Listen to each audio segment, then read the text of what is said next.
বিশিষ্ট ধর্মতত্ত্ববিদ ব্রাদার রাহুল হোসেন রুহুল আমিন ভাইকে তার মূল্যবান বক্তব্য প্রদান করার জন্য বিনীত অনুরোধ জানাচ্ছি। ফালিয়াতাফাদ্দাল মাশকুরা।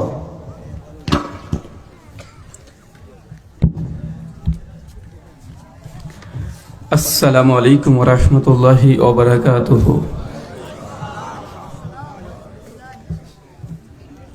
ইন্নাল হামদালিল্লাহি নাহমাদুহু ওয়া নাস্তাঈনুহু ওয়া নাস্তাগফির ওয়া নাউযু বিল্লাহি মিন শুরুরি আনফুসিনা ওয়া মিন সাইয়্যাতি আমালিনা।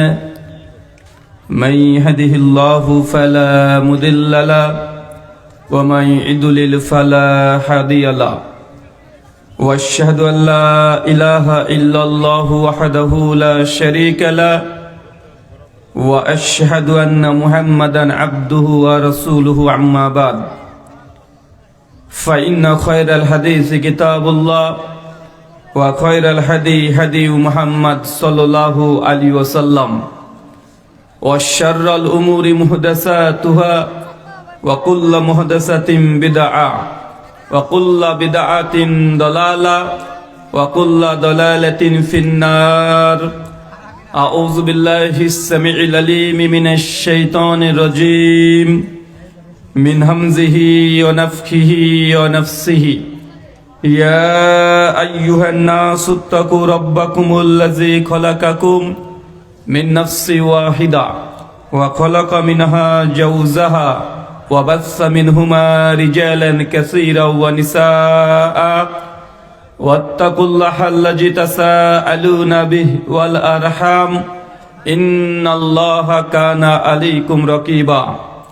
يا أيها الذين آمنوا اتقوا الله وقولوا قولا سديدا يصلح لكم أعمالكم يغفر لكم ذنوبكم ومن يطع الله ورسوله فقد فاز فوزا عظيما. قال رب اشرح لي صدري ويسر لي امري واحلل عقدة من لساني يفقهوا قولي ربي زدني علما وزدني فهما. সমস্ত প্রশংসা সেই মহান সত্তা আল্লাহ সুবহানাহু ওয়া তাআলার জন্য, যিনি আমাদের সৃষ্টি করেছেন। শুধু সৃষ্টি করেননি, এই পৃথিবীতে সহস্র কোটি মাখলুকাত সৃষ্টি করার পরেও যিনি আমাদের এই মানব জাতিকে সর্বশ্রেষ্ঠ জাতি, সর্বশ্রেষ্ঠ মাখলুকাত এবং সর্বশ্রেষ্ঠ নবী মুহাম্মদে আরবি সাল্লাল্লাহু আলাইহি ওয়াসাল্লামের উম্মত হিসেবে প্রেরণ করেছেন, সেই মহান সত্তা আল্লাহ সুবহানাহু ওয়া তাআলার সংক্ষিপ্ত শুকরাই সুজুদ আদায় করি তার নিজেরই শেখানো ভাষা দিয়ে। সকলে এক বাক্যে পড়ি আলহামদুলিল্লাহ। গজারিয়া ইসলামপাড়া সালাফি জামি মসজিদের উন্নতি কল্পে এবং উদ্যোগে আজ দ্বিতীয় বার্ষিকী ইসলামী আলোচনা সভা, তারিখ 28 ডিসেম্বর 2024। আজকের এই আলোচনা সভাটিকে সফল করার জন্য যারা সার্বিক দিক থেকে সাহায্য এবং সহযোগিতা করেছেন, তাদের প্রত্যেকের স্বতন্ত্রভাবে নাম নিয়ে শুকরিয়া আদায় করা সম্ভব নয়। তারপরেও আজকের এই সভার সভাপতি, সহসভাপতি, অতিথি এবং বিশেষ অতিথি সহ দূর দূরান্ত থেকে যেসব জেনারেটর বন্ধ হচ্ছে নাকি?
আসসালামু আলাইকুম ওয়া রাহমাতুল্লাহ।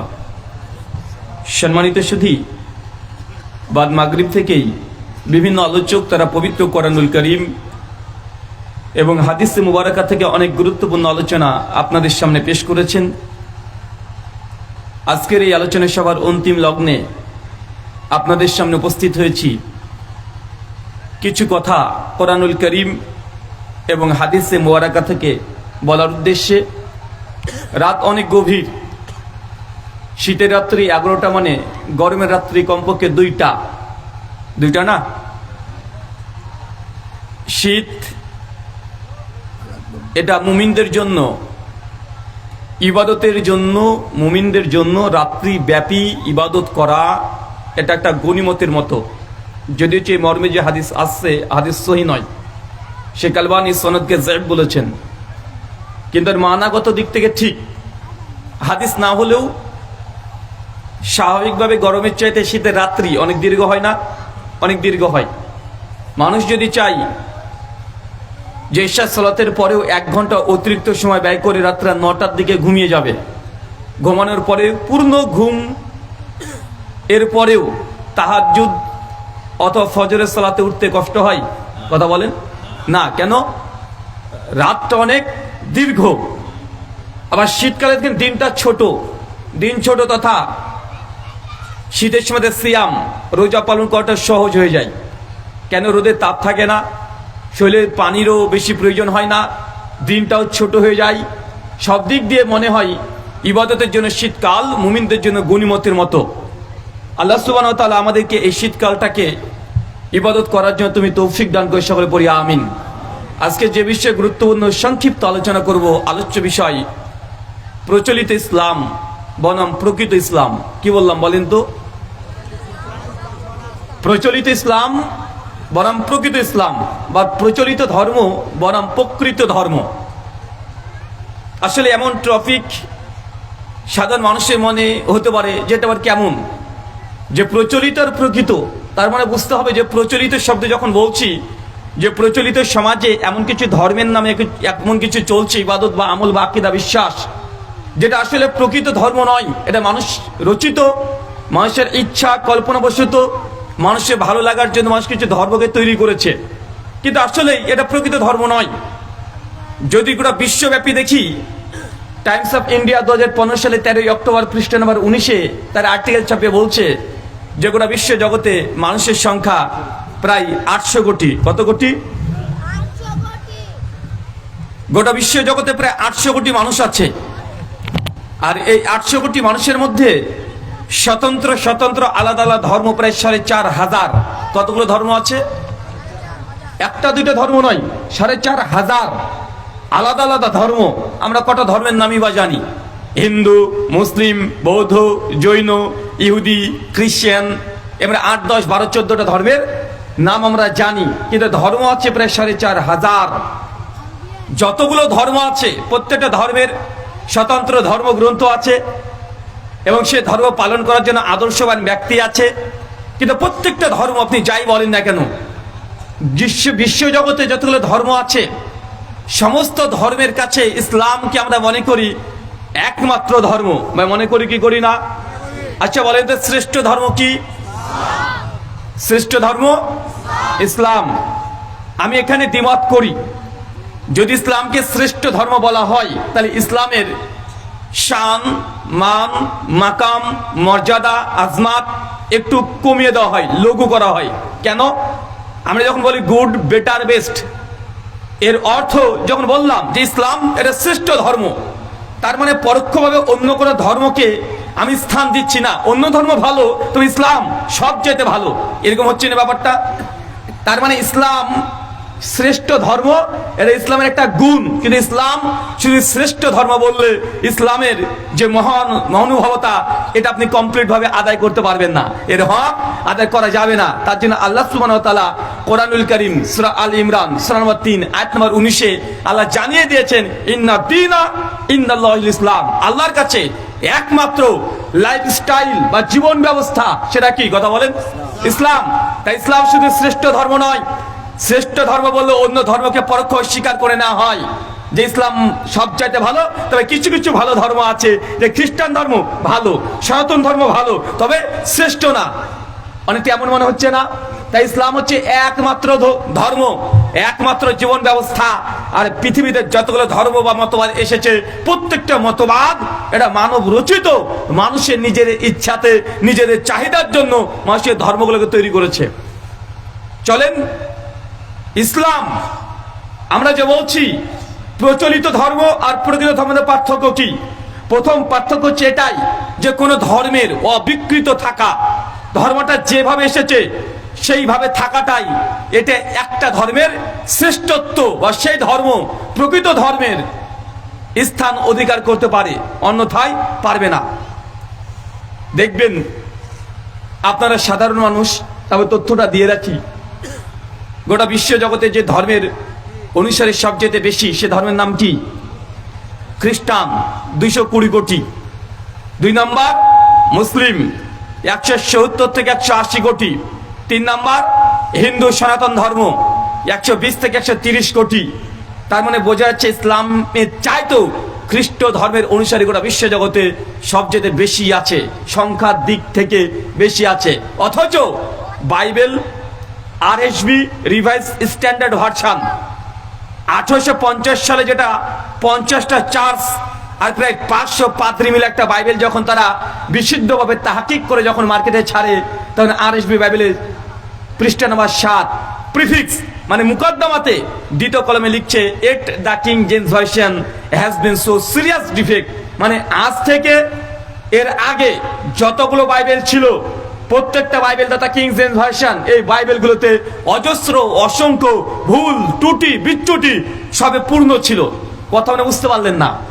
মানে 1850 খ্রিস্টাব্দে খ্রিস্টান বিশেষজ্ঞরা তারা একমত হয়েছে, 500 জন পাদ্রী মিলে সম্মেলন করেছে, 50টা চার্চ, বড় বড় গোটা বিশ্বের ব্রিটেন, আমেরিকা, ইউরোপ সব জায়গায় চার্চ মিলে তারা একটা বিশুদ্ধ তারা বাইবেল রচনা করেছে, যেটাকে নাম দিয়েছে আরএসবি তথা রিভাইজ স্ট্যান্ডার্ড ভার্সন। এবং তারা ভূমিকাতে লিখছে যে এর আগে যতগুলো বাইবেল ছিল, মানে দীর্ঘ 1850 বছর ধরে, প্রায় 1500 বছর ধরে খ্রিস্টানদের কাছে যে বাইবেল ছিল, বাইবেল গবেষকরা একমত তার মধ্যে অনেক ভুল ত্রুটি বিচ্যুতি অনেকগুলো ছিল।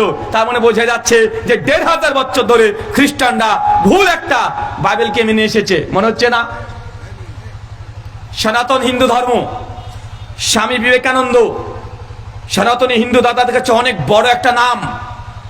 তার একটা বই আছে 10 খণ্ডে, বাণী এবং রচনাবলী, 8ম খণ্ড, 118-19 নম্বর পৃষ্ঠায় তিনি লিখছেন যে আমাদের কাছে যে বেদ আছে, বেদ বোঝেন তো? আবার বেদ কয়টা? বেদ 4টে, ঋক, সাম, যজু, অথর্ববেদ। এই 4টে বেদ, টোটাল মন্ত্রের সংখ্যা 20,536টা। স্বামী বিবেকানন্দ বলছেন যে বেদ আমাদের কাছে যে অবস্থায় এখন আছে, এই বেদের কমপক্ষে 80% হারিয়ে গেছে, ওটা খুঁজে পাওয়া যায় না। ও কালের বিবর্তনে বেদগুলো সবগুলো নষ্ট হয়ে গেছে, কিছু ভুলে গেছে, কিছু তার সংরক্ষণ করতে পারে নাই। মানে মাত্র 20,536টা শ্লোক আছে, মানে 80% বেদ হারিয়ে গেছে। তার মানে হিন্দু পণ্ডিত এবং খ্রিস্টান পণ্ডিত একমত যে তাদের ধর্মগ্রন্থর মধ্যে বিকৃত ঘটেছে। একমত কি একমত নয়? আচ্ছা বলেন, ইসলামে কোনো পরিবর্তন হয়েছে? কোরআনুল কারীমের সূরা বাকারার থেকে শুরু করে সূরাতুল ফাতিহার বিসমিল্লাহর বা থেকে মিলাদ জিন্নাতি ওয়ান নাসের সিন পর্যন্ত আজ পর্যন্ত একটা হরফের পরিবর্তন হয়েছে না।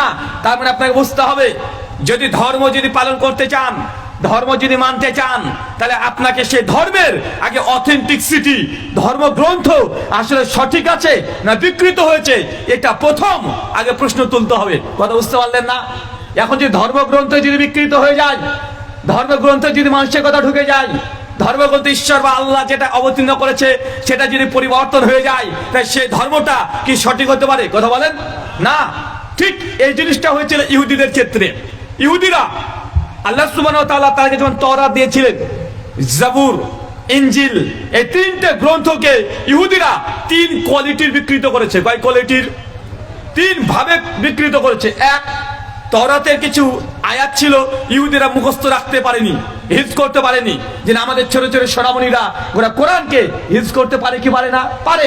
কিন্তু ইহুদিরা তার চেষ্টা করেছে, কিন্তু একটা সময় আস্তে আস্তে আর হিফজ করতে পারে নাই, ভুলে গেছে।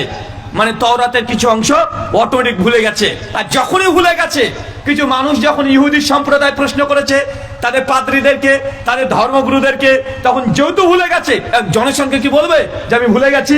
ও নতুন করে নিজেই আয়াতগুলোকে তৈরি করেছে। কথা বুঝতে পারলেন? আর তিন রকমের তৃতীয় যে পদ্ধতি, যে সরাসরি তারা তওরাতের মধ্যে বিকৃতি সাধন করেছে, যেটা তাদের বিরুদ্ধে গিয়েছে, ওই আয়াতকে কেটে বাদ দিয়ে দিয়েছে, যে নতুন আয়াত ওখানে পরিবর্তন করে দিয়েছে। আর চতুর্থ একটা মানাগত, মানে অর্থ যা আছে তওরাত পড়ছে ঠিক, কিন্তু অর্থগত বিকৃত। কথা বুঝতে পারলেন না মনে হয়? না, বুঝতে পারছেন না। তওরাত কি বলেন তো চাচা? তওরাত কি? আমাদের উপরে যে কোরআন এসেছে, নবী মুসার উপরে কোন গ্রন্থ এসেছিল? তওরাত। তো তওরাতকে ধারণ কারা করতো? আমাদের কোরআন যখন ধারণ করে আলেম ওলামা, শেখ মাশায়েখ তারা। তো তওরাতের সময়তেও তখনকার যারা আলেম ছিলেন, ইহুদি আলেম, পাদ্রী, রেবাই, তারা এই তওরাতকে মুখস্থ করতো। কিন্তু একটা সময় আসলো যে তারা মুখস্থ করতে পারতো না, ভুলে গেছে অনেক অংশ। আর কিছু অংশ ভুলে গেছে, মানুষ প্রশ্ন করেছে যে হুজুর এটা কি হবে, এখন তার মনে নেই, মন গড়া বানিয়ে বলে দিয়েছে। এখন অনেকের আমাদের মুসলিম সমাজে হুজুর আছে না, তার কোরআন জানা নাই, হাদিস জানা নাই, এমনি একটা ফটো দিয়ে বলে দিল যে হাদিস আছে, ওই হাদিসে অমুক গ্রন্থে আছে, মানে মিথ্যা বলে দেয় কি দেয় না? ঠিক ইহুদিরাও শরীয়তকে এইভাবে বিকৃত করেছে। আর সবচেয়ে ভয়ঙ্কর বিকৃতি যেটা, যে তওরাতের আয়াতকে পরিবর্তন করেনি, বরং মানাকে পরিবর্তন করে দিয়েছে। মানে অনুবাদ, ব্যাখ্যা, বিশ্লেষণ, এটা তওরাতের মধ্যে ঢুকিয়ে দিয়েছে।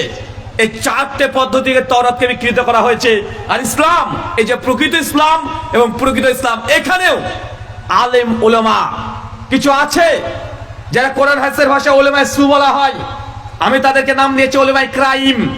ওলামা হচ্ছে দুই ধরনের, একটা ওলামায়ে কিরাম মানে সম্মানিত আলেম ওলামা, আর দুই নম্বর আলেম ওলামা ওলামায়ে ক্রাইম, মানে এরা ক্রিমিনাল। এরা কোরআন হাদিসকে নিজের ইচ্ছা মতো, নিজের মাযহাবের কারণে তারা বিকৃত করে। আছে না নাই? এরা কি ওলামায়ে কিরাম না ক্রাইম? ওলামায়ে ক্রাইম। এরা ক্রিমিনাল। তাদের নিজের স্বার্থের জন্য তারা কোরআনের আয়াতকে পড়ে ঠিক, কিন্তু অনুবাদ করতে চায় ভুল। পড়ে ঠিক, অনুবাদ করেও ঠিক, কিন্তু ব্যাখ্যা বিশ্লেষণকে একদম কোরআনের যে উদ্দেশ্য অবতীর্ণ হয়েছে তাকে পরিবর্তন করে দিয়ে তারা উল্টো দিকে চলে যায়। ও ব্যাটা পড়ে প্রতিদিন ইয়াকা না'বুদু ওয়া ইয়াকা নাস্তাঈন, আল্লাহ আমি তোমারই ইবাদত করি, তোমার কাছেই চাই, আর কারো কাছে চাই না। এই কথা হুজুরে বলছে। আবার বলছে পীরের মাজারে সিজদা দে, পীরের কাছে চা। আছে না নাই? এই কথা বলছে ইয়াকা না'বুদু, আল্লাহ আমি তোমার ইবাদত করি, তোমার কাছে সাহায্য চাই।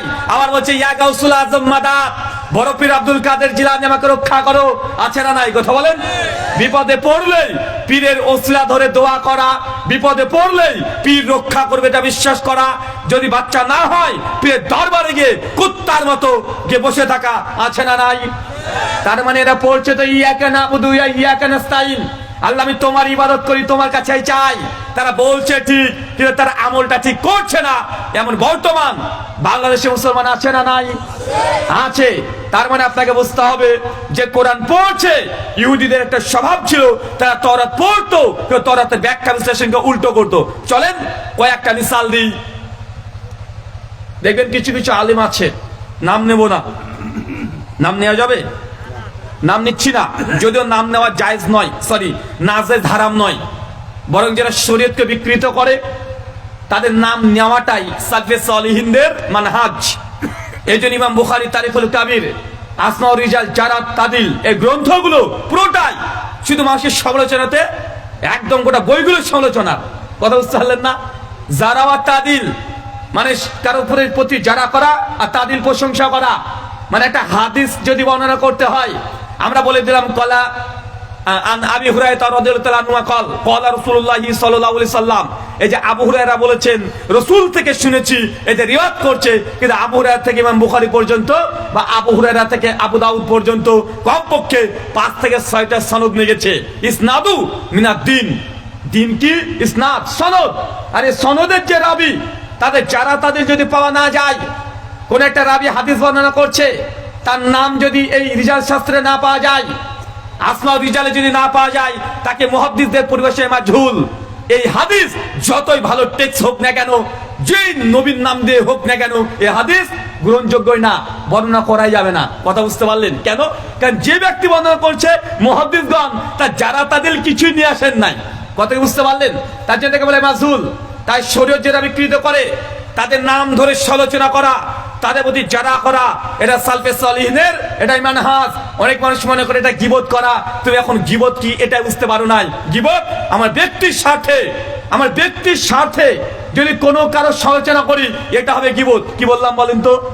আমার কল্যাণের জন্য, আমার পরিবারের কল্যাণের জন্য, আমার বাপের কল্যাণের জন্য, আমার ভাইয়ের কল্যাণের জন্য কোনো মানুষের যদি নিন্দা করি, সমালোচনা করি, তখন সেটা গীবত হবে।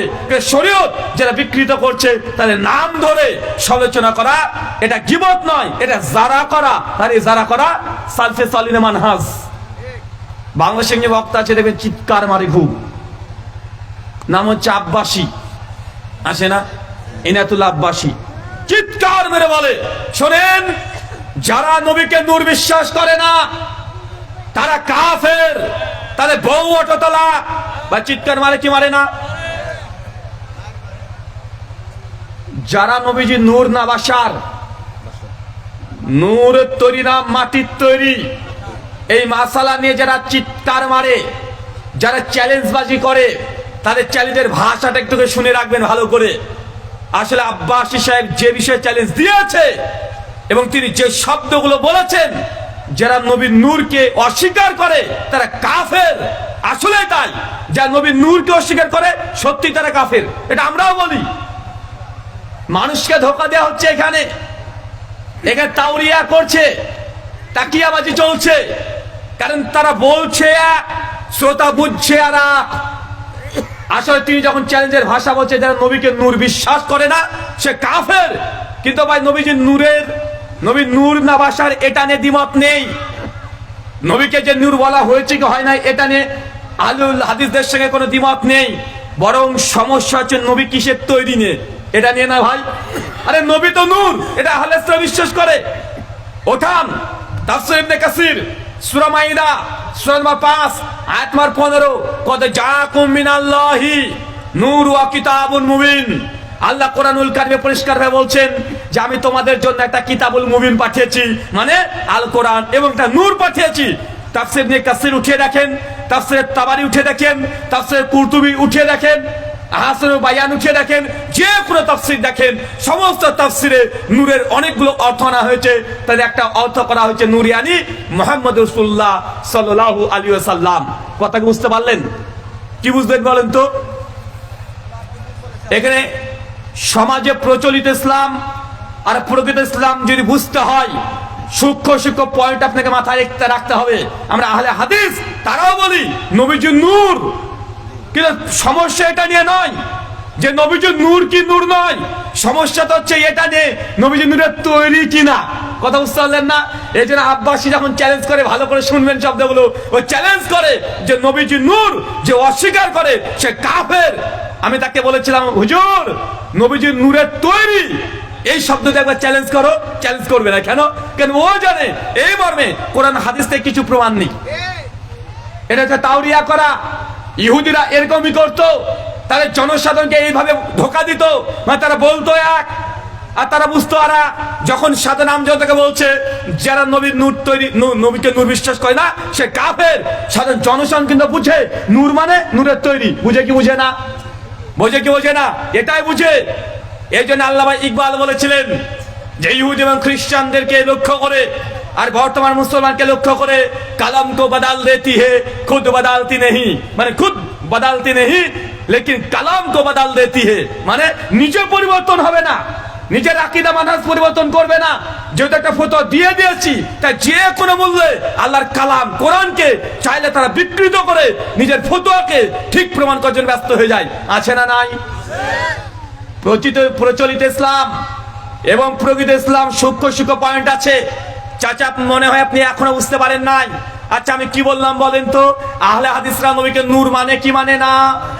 নবীকে নূর মানে, কিন্তু তাদের সঙ্গে আমাদের সম্পর্ক নূর কি নূর এটা নিয়ে নয়, বরং নূরের তৈরি কিনা। এখন তাদেরকে বলেন যে নবীজি নূরের তৈরি, এই তৈরি শব্দটা কোরআনের কোন আয়াত আছে? একদম কিয়ামত চলে আসবে, তারপরেও এই তৈরি শব্দটা কোরআন তো দূরের কথা, কোন জয়ীফ হাদিস থেকেও প্রমাণ দেওয়া সম্ভব নয়। একটা হাদিস ঘুরে ফিরে দেয়, আওয়ালু মা খালাকাল্লাহ নূরি, জাবের বিন আব্দুল্লাহ থেকে রিওয়ায়াত তারা পেশ করে, কিন্তু এই হাদিসের কোনো সনদ পাওয়াই যায় না। কিছুদিন আগে দেখছি মুসান্নাফ আব্দুর রাজ্জাকের মাকতুতান থেকে দেওয়ার চেষ্টা করছে, ওটাও জাল। ওই বিষয়ে আপনাকে বোঝানোর চেষ্টা করছি না, আপনি যে ভাষা বোঝেন সে ভাষা আপনাকে বোঝাচ্ছি। চাচা বলেন তো, কোন জিনিসকে নূর বললেই সেই জিনিস কি নূরের তৈরি হয়ে যায়? কোরআনে আল্লাহ নবীকে নূর বলেছে, তার মানে কি নবী নূরের তৈরি? সূরা মাইদা 44, 46, 67 তিনটে আয়াত আল্লাহ তাওরাত, জাবর, ইনজিলকে নূর বলেছে। তাওরাত, জাবর, ইনজিল চেনেন তো? আবার এটা আসমানি গ্রন্থ। এখন বলেন তো, তাওরাত, জাবর, ইনজিলকে নূর বললে এই তিনটা গ্রন্থ এটাকে নূরের তৈরি হয়ে গেল? সূরা ফুরকান আয়াত নম্বর 61, সূরা ইউনূস আয়াত নম্বর 15 আল্লাহ চাঁদকে বলেছে নূর, মুনির, কামার। এবং চাঁদকে আল্লাহ নূর বলেছে, এবং চাঁদ কি নূরের তৈরি? সূরা নূর আয়াত নম্বর 35 আল্লাহ নিজেকেই নূর বলেছে। এখন আল্লাহকে কি আপনি শুধু নূরের তৈরি বলবেন? সহিহ মুসলিম হাদিস 753 আল্লাহ নিয়ে বলছেন as-সালাতুন নূর, নামাজ হচ্ছে নূর। এখন বলেন তো, নামাজ নূরের তৈরি? মানে কঠিন হচ্ছে আপনার জন্য বোঝা নাকি? তাদের সঙ্গে আমাদের মতভেদ আগে বুঝেন। প্রচলিত ইসলাম আর প্রকৃত ইসলাম কোথায় ডান্ডি মেরেছে তারা, কোথায় আল্লাহর কালামকে তারা নিজের মন মতো ব্যাখ্যা করছে। কোরআনে আল্লাহ নবীকে নূর বলেছে, ঠিক। কোরআনে তাওরাতকে নূর বলা হয়েছে, কোরআনে আল্লাহকে আল্লাহ নূর বলেছেন, কোরআনে চাঁদকে আল্লাহ নূর বলেছেন, হাদিসে নবী সালাত নামাজকেও নূর বলেছেন। এখন বলেন যে সব জিনিসগুলো এগুলো নূরের তৈরি? এগুলো নূরের তৈরি না। নূর এর বাংলা মানে হয় লাইট, সরি ইংলিশ বাংলা করলে হবে আলো, জ্যোতি। এখন কোরআনকে আল্লাহ কেন নূর বলেছে? যেহেতু কোরআন মানুষকে জাহান্নাম থেকে জান্নাতের রাস্তা দেখায়। তাওরাতকে আল্লাহ কেন নূর বলেছে? তাওরাতের কাজ ছিল জান্নাতের রাস্তা দেখানো। নামাজকে কেন নূর বলেছে? কারণ নামাজের কাজ মানুষকে জান্নাত নিয়ে যাবে। আল্লাহ নবীকে নূর কেন বলেছে? কারণ এই জন্যই যে নবী জাহান্নামের রাস্তা থেকে মানুষকে হেদায়েতের নূর, জান্নাতের রাস্তা দেখাবে, এই জন্য আল্লাহ নবীকে নূর বলেছে। কিন্তু ওরা এই নূরকে এখন বানিয়ে দিল নূরের তৈরি। কথা বুঝতে পারলেন না? যদি নবীকে নূর বলার কারণে নূরের তৈরি হয়ে যায়, তা চাঁদকে নূরের তৈরি বলতে হবে না? নামাজকে নূরের তৈরি বলতে হবে না? কিন্তু এটা মানতে রাজি নাই কেন? কারণ এটা বললেই আর জিলেপি পাওয়া যাবে না। সবকিছু হচ্ছে জিলেপির জন্য। মানে জিলেপির যেমন প্যাস, এই হুজুরদের তেমনই প্যাস। এই জন্য আমি বলেছি এরা উলামায়ে ক্রাইম, এরা কোরআন হাদিস পড়ে ঠিক, মানুষকে অনুবাদ বলেও ঠিক, কিন্তু এমন ভাবে উদ্দেশ্য করে বলে যে মানুষ বুঝতেই পারে না আসলে ব্যাপারটা হচ্ছে কি। চাচা বলেন তো, আলী বিন আবি তালেবকে তারা একটা নাম দিয়েছে, সে নামটাকে বলা হয় শেরে খোদা। কি বলা হয়? এখন শেরে খোদার বাংলা মানে কি? আল্লাহর বাঘ, মানে একটা টাইগার। এখন আল্লাহর বাঘ, এখন তার মানে কেউ যদি বুঝে নেয় জামালপুরের মানুষ, কোন জিলেপি খোর, যে আল্লাহর বাঘ মানে আলী বিন আবি তালেব আল্লাহর বাঘ, তার মানে আলী বিন আবি তালেবের লেজ ছিল, লেজ নাড়াতো। কেউ যদি এমন বুঝে নাই, ভাই এ ডাহা, এটা মূর্খ না? মূর্খ কি মূর্খ না? এ মূর্খ। আলী বিন আবি তালেবকে শেরে খোদা বলা হয় এই জন্য, তার বরত্বর জন্য, তার মর্যাদা, তার মাকাম, তার বীরত্ব, এই জন্য শেরে খোদা বলা হয়। আর আপনি যদি হাকিকে অর্থ নিয়ে নেন, শেরে খোদা মানে তার একটা লেজ থাকতে হবে, চক্রমক্র চামড়া থাকতে হবে, তাহলে আপনার মতো, বাস আর কিছু বললাম না, মানে আপনার মতো বুদ্ধিমান ব্যক্তি আর দুনিয়াতে কেউ নেই। চাচা বলেন তো, বাংলাদেশের একটা কবিতা আমি পড়েছিলাম, সাধারণত বাংলাদেশে এটা খুব প্রচলিত আছে। সে কবিতাকে বলা হয় আমার সোনার বাংলা, আমি তোমায় ভালোবাসি, চিরদিন তোমার আকাশ, তোমার বাতাস, আমার প্রাণে বাজাই বাসি। আছে না নাই? কথা বলেন। এখন বাংলাদেশের কবিতার বই আমি পড়লাম, বাংলা বই পড়লাম, আমার সোনার বাংলা, মানে বাংলাদেশে যে সোনার বাংলা, ওটা বাংলাদেশ ঘুরে বেরিয়েছি, এক আনা সোনার রাস্তায় পাই নাই, পাওয়া যায়? কথা বলেন তো। বাংলাদেশকে সোনার বাংলা বলা হচ্ছে যে বাংলাদেশকে তো বললো সোনার বাংলা, কিন্তু বাংলাদেশ কি গোটা বাংলাদেশ সোনা দিয়ে মরানো আছে? রাস্তাঘাটে কোনোদিন সোনা পেয়েছেন? না। মানে বাংলাদেশের মাকাম, মর্যাদা, সম্মান, বরত্ব, এই জন্য এটা ব্যবহার করা হয় মেটাফরিক্যালি, মাজাজান অর্থে, অ্যাট্রিবিউট, বৈশিষ্ট্য, বিশেষণ। এই জন্য বাংলাদেশকে বলা হয় সোনার বাংলা, এটা হাকিকি অর্থে নয়। ঠিক একইভাবে আল্লাহ কোরআনে নবীকে নূর বলেছে, এটা হাকিকি অর্থে নয়, এটা মাজাজান অর্থে, মেটাফরিক্যালি নবী নূর। কারণ নবী মানুষকে জান্নাতের রাস্তা দেখায়, কিন্তু আমরা বসে আছি নবীর নূরের তৈরি নিয়ে। আছে না নাই? কথা বলেন। তারপরে সমাজে প্রচলিত ধর্ম আর প্রকৃত ধর্মের পার্থক্য বুঝতে হবে। মানুষ নিজের মনের মতো, ইচ্ছা মতো যা মন চায় তাই বলে দেবে, সেটা মেনে নিতে হবে, এমনটা নয়। আপনারা অনেকে মনে করতে পারেন যে আমরা যা বলছি এটাই কি ঠিক, এতদিন যা করে আসলাম, যা শুনে আসলাম সবই কি ভুল? আচ্ছা, একটা ছোট্ট প্রশ্ন করি চাচা, গত 4 দিন আগে 25শে ডিসেম্বর গিয়েছে না? আচ্ছা, 25শে ডিসেম্বরকে কি বলা হয়? আরো জোরে বলেন। 25শে ডিসেম্বর বড়দিন। আচ্ছা, যারা মাধ্যমিক দিয়েছেন তাদের কাছে প্রশ্ন, ভাই বলেন তো, সময়, টাইমের দিক থেকে দিন বড় কয় তারিখ? 21 এবং 22শে জুন, তাই তো? কেন? প্রায় 14 থেকে 15 ঘন্টা দিন হয়। তো বড়দিন তো জুন জুলাই মাসে। আর সবচেয়ে ছোট দিন কোনটা 365 দিনের মধ্যে? 22শে ডিসেম্বর। কয় তারিখ? 22শে ডিসেম্বর। সবচেয়ে দিন ছোট হয়।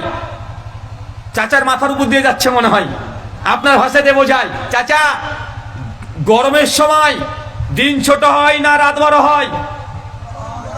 দিন বড় হয় না? গরম যত বাড়ে দিন তত বড় হয় না? আর গরমের সময় রাত ছোট হয়ে যায় না? আর শীতের সময় দিন ছোট না দিন বড়? আর শীতের সময় দিন ছোট, তো 25শে ডিসেম্বর কিভাবে বড় দিন হলো রে ভাই? এটা তো ছোট দিন, কিন্তু মানুষ বলছে বড় দিন। বলছে না ভাইজান? আরে 25শে ডিসেম্বর তো ছোট দিন। গরমের সময় দিন বড় হয়, কিন্তু গোটা বিশ্বের মানুষই বলছে এটা বড় দিন। তার মানে আপনাকে বুঝতে হবে যে আপনি ভুল জানেন, কিন্তু আপনি এটা দেখা বোঝার পরেও, আপনি এটা বুঝতে পারার পরেও আপনি তারপরে বলে যান 25শে ডিসেম্বর এটাই বড় দিন। বলেন কি বলেন না? আচ্ছা, যুবকদেরকে বলি, আচ্ছা 14ই ফেব্রুয়ারি কি গো? ভালোবাসা দিবস। এটা ইংলিশে কি বলে?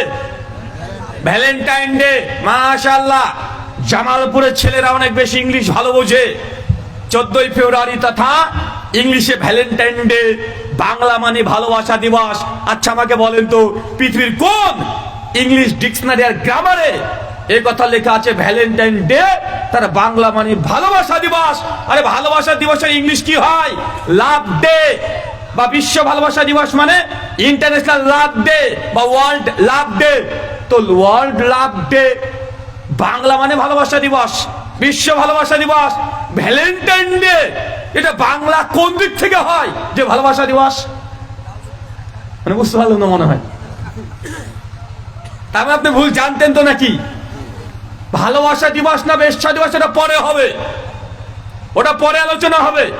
কিন্তু আপনি যে ভ্যালেন্টাইন ডে বাংলা বলছেন ভালোবাসা দিবস, আরে ভ্যালেন্টাইন ডে বাংলা মানে কখনো ভালোবাসা দিবস হয় না।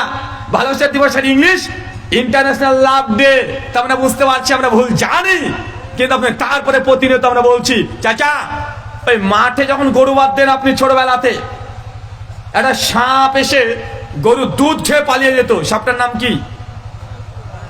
হ্যাঁ, ডারাস। চাচা ঠিক বলছো তো নাকি? ডারাস সাপ না? চাচা দুধ খেত না? আরে বলে না কেন কথা? সাপ এসে দুধ খেয়ে পালাতো তো নাকি?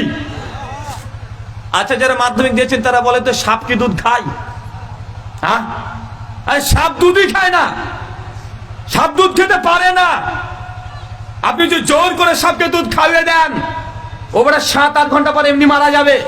কারণ দুধকে হজম করার জন্য শরীরে যে এনজাইমের দরকার, সেই এনজাইম সাপের শরীরে নাই। ও মাছ খাবে, ব্যাঙ খাবে, পোকামাকড় খাবে। ওকে জোর করে দুধ খাইয়ে দিলেও সাপ বেঁচে থাকতে পারবে না, ও হজম শক্তি হবে না। হজম না হওয়ার কারণে ও চিটপাটাং হয়ে মৃত্যুবরণ করবে। তারপরেও আপনি বলছেন যে সাপ নাকি আপনার গরু দুধ খেয়েছে, আপনি নাকি নিজের চোখে দেখেছেন। বলা হয় কি হয় না? কথা বলেন। হ্যাঁ, আরে সবাই তো বলে যে সাপ এসে দুধ খেয়ে চলে গেল। আর সিনেমা তো দেখা যায়, ওই যে বেহুলা লক্ষিন্দারকে কেটে দিয়েছে, আর সাপকে একবার বাটিতে করে ঘটিতে করে দুধ দিয়েছে, আর সাপ এসে ক্যারাবেরা করে সে খেয়ে দিয়ে চলে গেছে। দেমনির সঙ্গে সঙ্গে মরা মানুষ তাজা হয়ে গেছে। আর সাপকে নিয়ে যতগুলো মিথ আছে, মানুষ এখানে হাত দেয়, ও নাকি সাপ হয়ে যায়। দেখেন না চাচা, মানুষ নাকি সাপ হয়ে যায়, ওপরে হাত তুললে ও নাকি সাপ হয়ে যায়। আবার বলতো আগে, শোন, জোড়া সাপ যদি শঙ্খ লেগে যায়, একজনকে মারবি না, যদি একজনকে মারিস আর একজন জীবিত থাকে, ওই 100 বছর পর হলেও এসে তো কিন্তু ফস মারবে। বলতেন ভাইজান, মানে এত গাঁজা করি। আবার দেখবেন সাপুরে যারা আছে, ওরা আপনার বাড়িতে সাপ আছে না, এসে কি একটা বড় বিন নিয়ে এসে ও প্যাপু করে দিন রাত ও বাঁশি বাজাচ্ছে, অথচ সাপের কানই নাই, সাপ শুনতেই পায় না। আরে ভাই, এই তথ্যগুলো যাচাই করার জন্য আপনাকে আলেম হতে হবে না, 20 বছর পড়াশোনা করতে হবে না। এখন আমাদের গুগল দামাত বারকাতুম আছে না,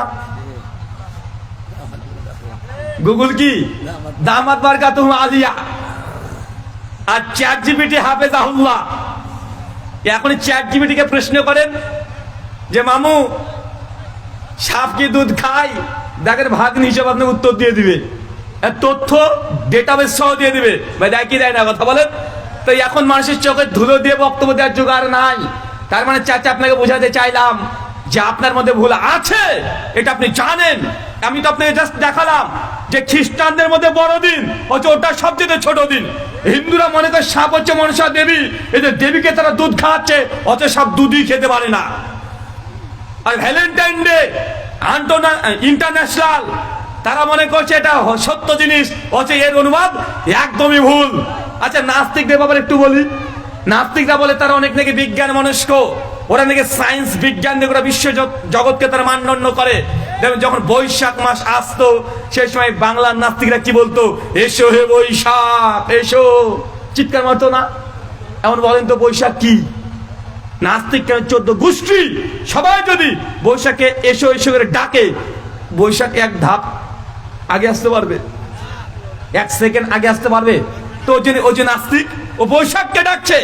ও যদি বৈশাখীকে ডাকতো, তাও না জানি কেউ একজন চলে আসতো, কোনো মেয়ে মানুষ, কিন্তু বৈশাখ এটা মাস, ওকে ডাকছে, আয় আয় বৈশাখ আয়। ও নাকি অনেক বিজ্ঞান মনস্ক। তার মানে বোঝা যাচ্ছে যে ধর্মের মধ্যে এবং শরীয়তের বহির্ভূত মানুষের বাহ্যিক জগতে অনেক কিছু আমরা বিশ্বাস করি, যেগুলো কোনো তথ্য প্রমাণ নেই। এরকম যদি শুধু বলে যায়, কয়েক ঘন্টা ধরে শুধু এই ধরনের তথ্য দেওয়া যাবে যে আপনি জানেন এক, কিন্তু আসলে উল্টো বিষয় হবে। মানে যেটা জানেন ওটা 100% ভুল, একটু ধরে দিলে আপনি বুঝতে পারবেন। একটা ধর্মের বিষয়ে বলি। একটা পণ্ডিতের সঙ্গে একদিন আমার আলোচনা হচ্ছিল, হিন্দু পণ্ডিত। ওনাকে বলছিলাম যে দাদা, এই যে আপনারা হরিনাম বাসর করেন, হরিনাম বাসর বোঝেন তো? আবার হ্যাঁ, হরিনাম বাসর বলা হয় নাম যজ্ঞকে। নাম যজ্ঞ আবার কিয়া চিজ হে, এটা আবার বুঝেন তো? নাম যজ্ঞ মানে হিন্দু দাদারা দেখবেন 3 দিন 7 দিন ধরে মন্দির তৈরি করে, তারপরে হরে কৃষ্ণা কৃষ্ণ কৃষ্ণ হরে হরে, হরে রাম রাম রাম হরে হরে, 3 দিন 7 দিন 10 দিন করে না? এটাকে নাম যজ্ঞ বলে বা হরিবাসর বলা হয়। তো আমি একদিন জিজ্ঞাসা করছেন যে পণ্ডিতজি, এই যে হরে কৃষ্ণা, এই যে মহামন্ত্র 3 দিন 7 দিন 10 দিন মতো জপ করে চলে যাচ্ছেন, আমরা যেমন হুজুরা যেমন তসবি টিপে, ও ঠাকুরা কিন্তু তসবি টিপে, দেখুন ওদের হাতে তসবি থাকে, ওরা 32টা ওদের দানা থাকে, 32টা অথবা 16টা থাকে, ডবল করে গুনে নাই। 16 নাম 32টা অক্ষর, হরে কৃষ্ণ হরে রাম, মানে 16 নাম আর 32 অক্ষর। তা দেখবেন হাতের মধ্যে কিছু একটা ঢুকিয়ে নেয়, ঢুকে নেব সবসময় মানে টিপতে থাকে, মানে তারাও তসবিহ করছে। তো ওনাকে বলেছিলাম যে হরে কৃষ্ণ মহামন্ত্র এটা কোথায় আছে? উনি আমাকে জবাব প্রথমে দিয়েছেন যে আমাদের শাস্ত্রে আছে, অথচ বেদের মধ্যে 20,536টা মন্ত্র আছে। হরে কৃষ্ণ এই মন্ত্রটা বেদে একবারও নাই, কিন্তু পড়ছে নাই। এটা আজকে নয়, প্রায় 10 বছর থেকে বলছি যে 4 বেদ ঋক্সাম যজুর এবং অথর্ব 20,536টা মন্ত্র সংখ্যা, এর মধ্যে একটা মন্ত্র হরে কৃষ্ণ কৃষ্ণ কৃষ্ণ হরে হরে, হরে রাম রাম রাম হরে হরে, এই মন্ত্রে নাই কিন্তু পড়ছে। বলেছিলাম ভাগবত গীতার মধ্যে, গীতা যে ভগবান, এই শব্দ তো দূরের কথা, দুর্গা যে ভগবান, এই দুর্গা ভগবান তো দূরের কথা, দুর্গা শব্দটাই ভাগবত গীতাতে একবার আসেনি, কিন্তু মানুষ বিশ্বাস করছে। এখন কি করা যায় ভাই বলেন তো? শুধু বেদ নয়, রামায়ণ, বাল্মীকি রামায়ণ হোক, কীর্তিবাসী রামায়ণ হোক, বা রামচরিত মানস রামায়ণ হোক, প্রায় 300 খানা রামায়ণ পাওয়া যায়। সমস্ত রামায়ণকে ঘাটলেও হরে কৃষ্ণ মন্ত্র পাওয়া যায় না। 8 খানা মূল উপনিষদ আছে, তাতেও পাওয়া যায় না। মানে বোঝা যাচ্ছে এটা হিন্দু সনাতন পণ্ডিতরা এরা পরবর্তী সময় তার রাধাতন্ত্র বিভিন্ন শাস্ত্রে এই মন্ত্রটাকে ঢুকিয়েছে, তারা তৈরি করেছে। যে আমাদের হুজুরদের মধ্যে আছে না ভাইজান? হ্যাঁ, আমরা যখন দেখি যে হরে কৃষ্ণ করছে, মনে হচ্ছে এটা মনে হিন্দু ধর্ম, মনে হয় না? মানে এটাই ধর্ম। ঠিক 12 রবিউল আউয়াল আমাদের মুসলিম সমাজে আছে, একদম গোটা বাংলাদেশকে পোস্টারিং করে, একদম গোটা বাংলাদেশকে লোড করে দেয় নবীজির আগমন, শুভেচ্ছা, স্বাগতম, তথা 12 রবিউল আউয়াল নবীর জন্ম দিবস পালন হয় কি হয় না? জশ্নে জুলুস হয়। অথচ আল্লাহর নবী 12 তারিখে জন্মগ্রহণ করেছে, এই মর্মে সহি কোনো হাদিসই পাওয়া যায় না, কোন সহি হাদিসই পাওয়া যায় না। নবী যে কয় তারিখে জন্মগ্রহণ করেছে, তাবাকাত ইবনে সাদের মধ্যে, সিরাত ইবনে হিশামের মধ্যে, তারিখে দামেস্কের মধ্যে বিভিন্ন জায়গাতে আলোচনা করা হয়েছে। আল বিদায়া ওয়ান নিহায়া ইমাম ইবনে কাসির রাহিমাহুল্লাহ তিনিও আলোচনা করেছেন।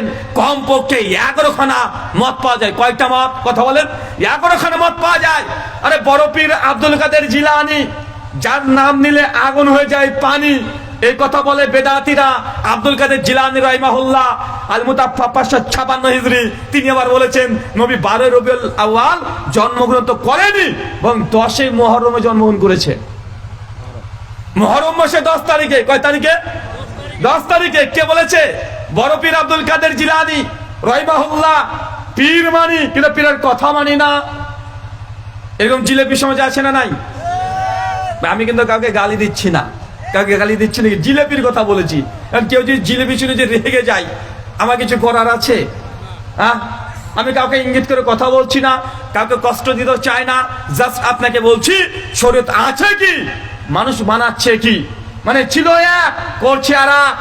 নবী যে 12 তারিখে মৃত্যুবরণ করেছে, এরও কোনো সহিহ হাদিস দ্বারা প্রমাণিত নয়। অনেক আহলে হাদিস আমরা এটা ভুল করে ফেলি, আমরা বলি নবী 12 তারিখে মৃত্যুবরণ করেছে। জি না, আল্লাহ নবী 12 তারিখে মৃত্যুবরণ করেছে এটাও প্রমাণিত না। নবী কয় তারিখে মৃত্যুবরণ করেছে? 8টা রেওয়ায়াত পাওয়া যায়। কয়টা? 8টা রেওয়ায়াত পাওয়া যায়।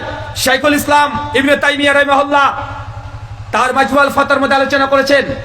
শাইখ আল্লামা নাসিরউদ্দিন আলবানী রাহিমাহুল্লাহ তিনি তার যে সিলসিলা হাদিস সহিহা তার মধ্যে তিনি আলোচনা করেছেন 8টা মত পাওয়া যায়, একটাও সহিহ পাওয়া যায় না।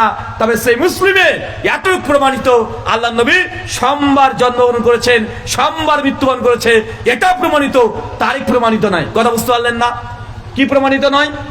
নবীর জন্ম তারিখও পারফেক্ট মনে নাই কারো, মৃত্যুর তারিখও সেই সনদে প্রমাণিত নয়।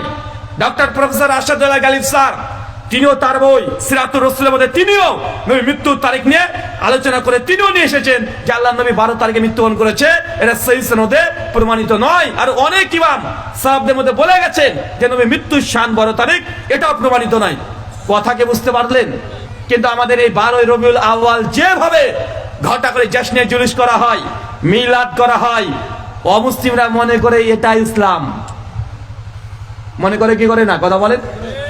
মুহররম মাস আসলে এক শ্রেণী মানুষকে দেখবেন হাই হোসেন করছে, আর বুককে একদম ছিঁড়ে ফেলছে, হাতে বিলেট নিয়েছে, তরবারি নিয়েছে, হাই হোসেন করছে, আর নিজেকে বেত্রাঘাত করছে। এর মানুষ আছে না নাই? অমুসলিমরা দূর থেকে দেখে মনে করে এটাই মনে হয় ইসলাম, অথচ এটা ইসলামের মানে বিন্দু পরিবেশের সঙ্গে কোনো সম্পর্ক নাই।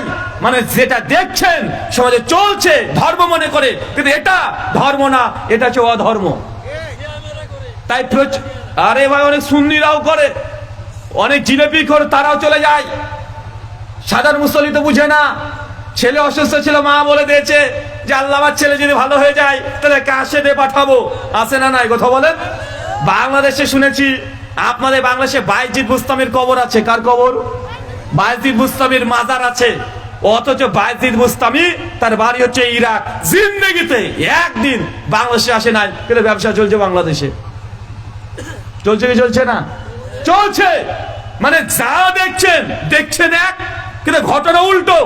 আচ্ছা বলেন তো, দুধের দাম বেশি না মদের দাম বেশি? মদের দাম বেশি না ভাই? আচ্ছা বলেন তো, দুধওয়ালা আপনার বাড়িতে আসে না, আপনি দুধওয়ালার বাড়িতে যান, দুধ আপনার বাড়িতে শেষে দিয়ে যায় কেন? এটা ভালো জিনিস তাই। আবার একটু 19-20 হয়ে গেলে ঘোষ মানে যে দুধ দিয়ে তাকে উল্টা পাল্টা বলে, "হ্যাট, এত দেরি করলি কেন, এ করলি কেন, সে করলি কেন"? কেন? দুধ ভালো জিনিস, তাই যে বাড়িতে দেয়, তারপর মানুষ খায় না। কিন্তু মদ বাড়িতে দেয় না, গিয়ে লাইনে দাঁড়াতে হয়। গিয়ে লাইনে দাঁড়াতে হয়। মানে যেটা ভালো সেটা মানুষের ঘরের মধ্যে এসে দিল, সে নিতে চায় না। মদ দেখেন, ও চিটারি করে হোক, চুরি করে হোক, বাটপারি করে হোক, ও মদ যে খায় সে চিটারি করে হলেও মদের দোকানে গিয়ে মদ কিনে নিয়ে এসে আবার 10 টাকা টিপসও দেয়। দেয় কি দেয় না? দেয়। মানে সমাজটা পুরোটাই আমাদের উল্টো চলছে। আল্লাহ নবী বলছেন, সহিহ মুসলিম হাদিস নাম্বার 195, কোন পুরুষ মানুষ যদি টাকনা নিচে কাপড় ঝোলায়, মাকাদা মিনান নার, তার থাকার জায়গায় জাহান্নাম। সহিহ বুখারী 5513 নম্বর হাদিস। মেয়েদের পর্দা হবে, একদম তার গোটা শরীর প্রায় টাকনা পর্যন্ত ঢাকা থাকবে। আল্লামা নাসিরুদ্দিন আলবানী রাহিমাহুল্লাহ তার সিফাতুস সালাতুন নবীর মধ্যে আলোচনা করতে গিয়ে তিনি বলছেন, নারীদের পোশাক সালাতের সময় তাদের পায়ের গোড়ালি এটা বেরিয়ে গেলেও নামাজ মাকরুহ হবে, ফাসেদ হয়ে যেতে পারে। বিন বাজ, উসাইমিন, আলবানী সবাই একমত যে নারী নামাজের মধ্যে পায়ের টাকনাও দেখা যাবে না। কথা বুঝতে পারলেন না ভাইজান? পুরুষের পোশাক কি? টাকনার উপরে। মেয়েদের পোশাক কি? টাকনার নিচে। সমাজে চলে কোনটা? উল্টা চলে না? ছেলেরা প্যারালাল একদম জিন্স পরেছে, রাস্তায় যাচ্ছে, ঝাড়ু দিতে দিতে চলে যাচ্ছে। এই সুন্নাত কার ছিল? এই সুন্নাত কার? এটা হচ্ছে ছিল মেয়েদের সুন্নাত, যে মানে পায়ের টাকনার নিচে তাদের কাপড় থাকবে। আর মেয়েদেরকে এখন দেখবেন টাকনার উপরে কাপড় পরে না চেঁচা? আপনার নাতিকে দেখবেন স্কুলে যাবে কালকে, একদম টাকনার উপরে, একদম টাকনার উপরে, আমার চাইতে উপরে উপরে ঘুরে বেড়াচ্ছে। হাদিস বুঝছে উল্টো এরা। আরে যেটা মেয়েদের হাদিস আমল করছে ছেলেরা, ছেলেদের হাদিস ওটা আমল করছে মেয়েরা। আচ্ছা এখন দেখবেন অনেক সময়তে দেখা যায় রাস্তাঘাটে চলবেন, দেখবেন মেয়েরার মধ্যে এখন আর 3 পিস চলে না, এখন চলে 2 পিস। কি পিস? 2 পিস মানে এখন ওড়না নাই, ওটা ডিলিট হয়ে গেছে, ওটা ডিলিট করে দিয়েছে না। এখন এই ডিলিট যেহেতু হয়ে গেছে, এটা নিয়েছে কে? ছেলেরা।